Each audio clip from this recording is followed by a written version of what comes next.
ये है दिल्ली दर्पण।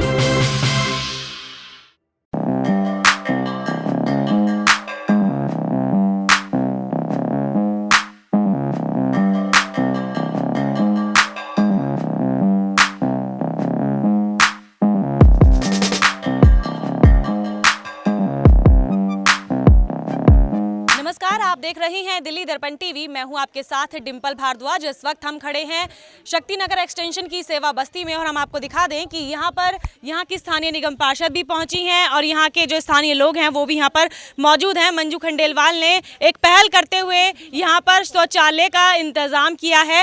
हालांकि इससे पहले भी यहाँ पर शौचालय थे, लेकिन जिनकी हालत मैं आपको दिखाना चाहूँ तो बहुत झज्जर हो चुकी थी। स्थानीय लोग काफ़ी समय से मांग कर रहे थे कि उनको एक साफ़ सुथरा और नया शौचालय मिले और इसके लिए वो राजेश गुप्ता जो कि यहाँ के स्थानीय विधायक हैं उनसे कई बार गुजारिश भी कर चुके थे, लेकिन उनकी ये मांग अनसुनी हो रही थी काफ़ी समय से। ऐसे में मंजू खंडेलवाल ने एक पहल करते हुए यहाँ पर 3 की जगह 6 यहाँ पर आपको दिखा दें शौचालय लगाए हैं, जो कि इन सेवा बस्ती वाले लोगों के लिए एक समस्या का समाधान साबित हो रहा है। ऐसे में बात करते हैं मंजू खंडेलवाल जी से कि वो इस मुद्दे पर पहले तो क्या जानना चाहेंगे और उसके बाद यहाँ के इलाके के लोगों से भी हम बातचीत करेंगे। मंजू जी, आपके पास जब लोग आए तो क्या समस्या लेकर आए थे? क्योंकि हम देख पा रहे हैं यहाँ पे पुराने 3 शौचालय हैं, हालत लेकिन ख़राब है।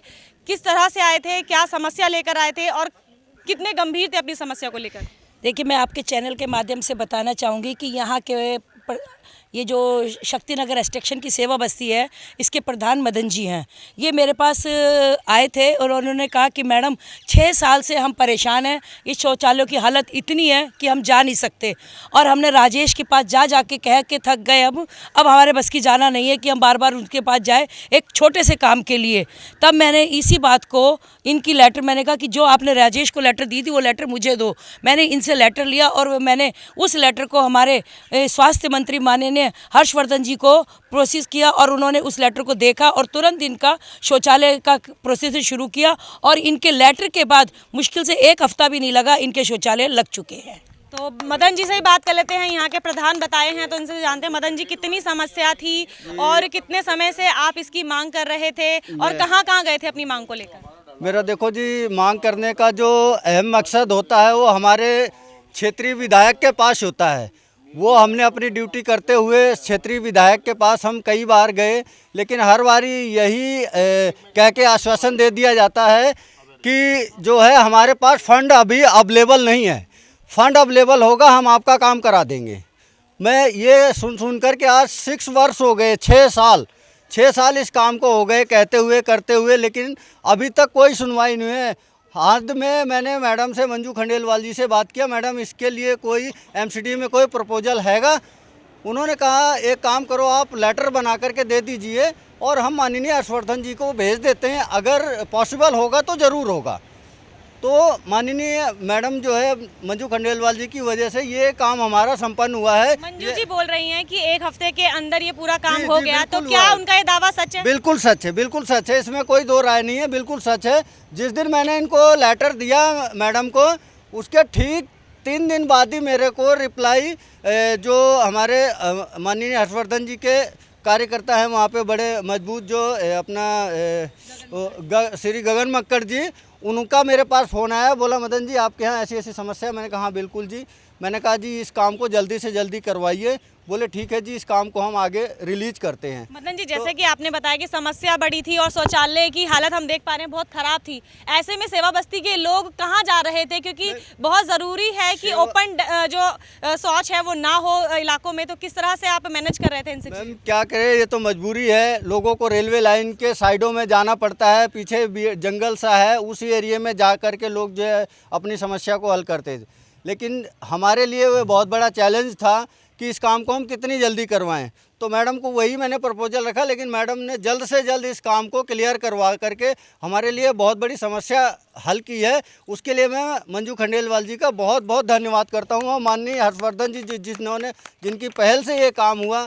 मैं आगे भी उनसे उम्मीद रखता हूँ कि वो हमारी समस्याएँ आगे भी हमारी कभी रुकने नहीं देंगे, क्योंकि जो विधायक के काम होते हैं उस काम को अगर एक काउंसलर करता है तो बड़ी शर्म की बात है कि विधायक अपनी ड्यूटी ना छोड़ करके अपना काम ना करते हुए दूसरी चीज़ों में ध्यान रखता है, क्षेत्र के लोगों का ध्यान नहीं रखता है। तो मदन जी पूरे जोश के साथ मंजू खंडेलवाल द्वारा किए इस काम की तारीफ कर रहे हैं। कुछ महिलाएं हैं, इनसे जानते हैं क्योंकि सबसे ज़रूरी होता है महिलाओं से जानना। माता जी, जब शौचालय नहीं थे तो कैसे कर रहे थे? महिलाओं को तो बहुत शर्म आती होगी बाहर जाने। उधर सब शौचालय बने ऊपर लेडीज के लिए, हाँ लेडीज के लिए बने, ये जेंट्स के थे। ये जेंट्स के थे? हाँ। अच्छा। और मेरे को इतनी वह है आपसे कि मेरी ये पकड़िया खड़ी, मेरी जुग्गी अंदर है, बैठने की जगह नहीं। मैंने चौतरा बनाया, मेरे छोटे छोटे बच्चे 6-7 हैं, बहुन के ऊपर खेलते हैं, उसको उस दिन नाप के गए। और उधर तो सारी जुग्गी बनी, 20-20 हज़ार रुपया किराए पर उठाए रहे। तो बताओ, हमको रहने की भी जगह नहीं है। तो किसकी गलती मान रहे हैं? किसकी गलती मान रहे हैं? अंटी ठाणी और केजरीवाल ठाणे। तो एक समस्या और बताइए इन्होंने, तो क्या ये आपके कार्य क्षेत्र में आता है या विधायक के? ये सलम का एरिया है, विधायक के क्षेत्र में आता है।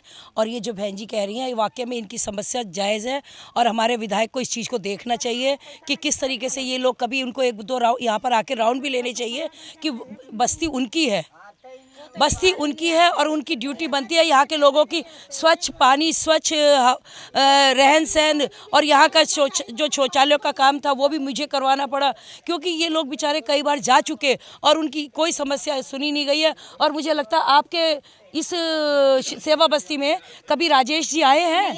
तो महिलाएं हैं, देखिए मैं चाहूँगी कि आप देखिए। जरूरत पड़ती है जब भी आते हैं। और अभी बीच में ऐसे हुई थी कि मच्छर की दवाइयाँ चल रही थी, जबकि कुछ लोगों ने कहा कि मेरे घर पे चल के डालो। उन्होंने ये खुलते छूटते यही कहा कि ये हमारा एरिया में नहीं पड़ता, हम नहीं देंगे।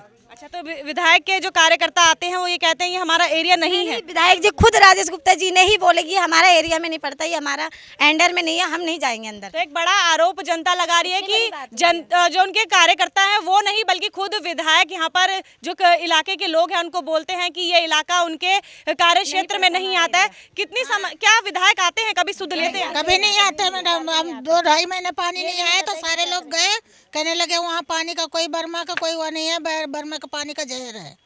और यहाँ पानी नहीं आता था, कहीं कहीं से ढो के लाते थे बच्चे पानी।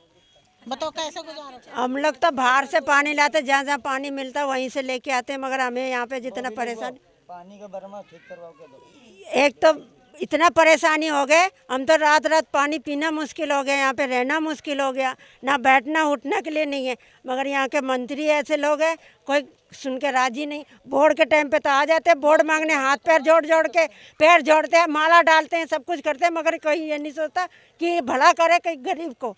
तंग इतना कर रखा है, इनको वोट बिल्कुल अब की बार देना ही बंद कर देंगे। तो यानी कि लोगों का आरोप ये भी है कि जो पानी और बिजली फ्री देने की बात दिल्ली सरकार करती है वो पानी इन लोगों तक पहुंच ही नहीं रहा है। ऐसे में ये लोग दूर दराज से पानी लेकर आते हैं और अपने घर का जो गुजर बसर है वो कर रहे हैं। मंजू जी कुछ कहना चाह रही थी? हाँ ट्विंकल जी, मैं आपके चैनल के माध्यम से एक बात और कहना चाहती हूँ कि इनकी सेवा बस्ती में ये ढलाव है। आज मैं आई हूँ, मैंने देखा इस ढलाव की हालत बहुत बुरी है और वाकई में मैंने देखा वाकई में बुरी है क्योंकि इस ढलाव पे कभी भी कोई बड़ा हादसा हो सकता है। इसलिए मैंने अभी तुरंत हमारे ढलाव के अभिरंजन जी को और हमारे एसएस को तुरंत बुला के मैंने इस ढलाव को दिखाया और इस ढलाव को भी मैं जल्दी से जल्दी इसको बनवा दूंगी। मंजू जी एक सवाल और, क्योंकि आप यहाँ पे काम करा रहे हैं तो ये आपके कार्य क्षेत्र का ही हिस्सा है? ये ढलाव मेरे कार्य क्षेत्र का हिस्सा है, बाकी ये जो आपने शौचालय बॉक्स देखे ये मेरा हिस्सा नहीं था। तो ये मंजू खंडेलवाल थी और यहाँ के स्थानीय लोग थे और हमने आपको दिखाया कि मंजू खंडेलवाल ने एक पहल करते हुए अपने बल पर यहाँ पर 6 शौचालय लगवाए हैं, जबकि यहाँ पर पहले के शौचालय की बात करें तो 3 शौचालय थे।